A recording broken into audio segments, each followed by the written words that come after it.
Alright guys, stash for 2026 na tayo muna sa maliit. Bawang 10 pieces lang yan.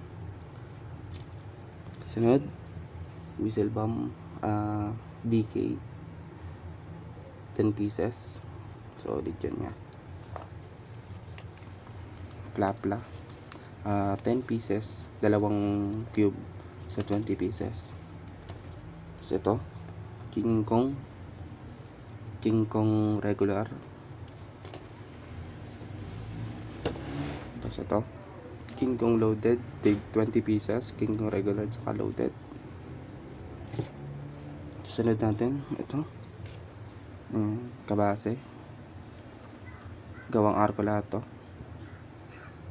Sunod natin yung ito naman giant whistle bomb.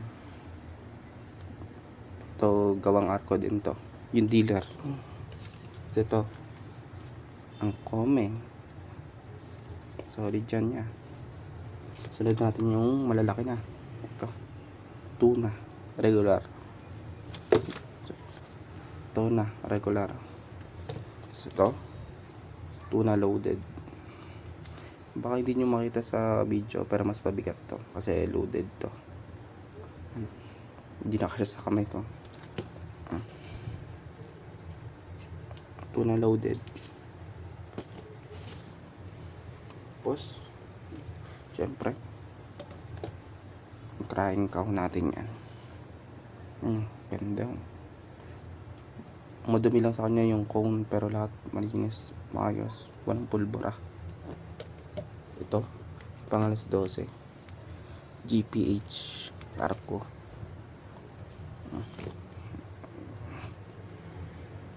Kalahating dangkal.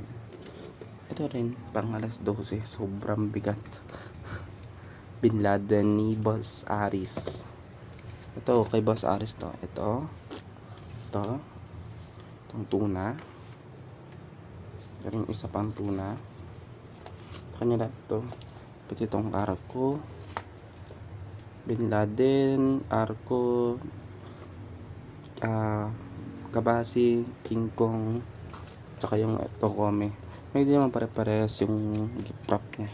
So, yung bawang ito napili ko sa iba. Tapos itong whistle bomb, itong giant whistle bomb, itong crying cow, tapos yung plapla.